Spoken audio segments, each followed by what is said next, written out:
आज आमर गाँव में डण करुचन आर डण करबार 3 नंबर दिन आज होगला 20 तारिख रू आरंभ कलेन आर इटा 27 तारिख तक हेबा।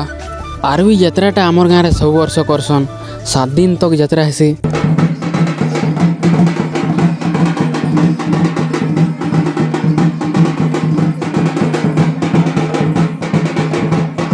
तो मुई हेदे इटा पांडण देखी आसीजे आर इटा आमर पड़ारू नाची नाची जीवे पूरा मझी पड़ा तक जेने डण करुचन।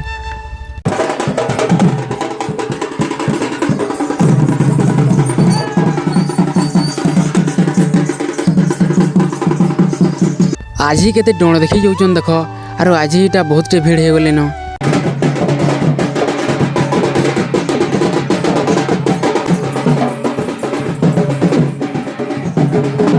पांडण जेनता सहला इटा समस्ते घर के जाऊन आर राति फेन देखी आवे आर इटा आमर गाँ हिरो मैंने बईचन। तारपर इटा राति आम इटा खाई खुआ कर देखी आसलन आर यही इटा पर्भा नृत्य हेबा। तो चलो देखमा।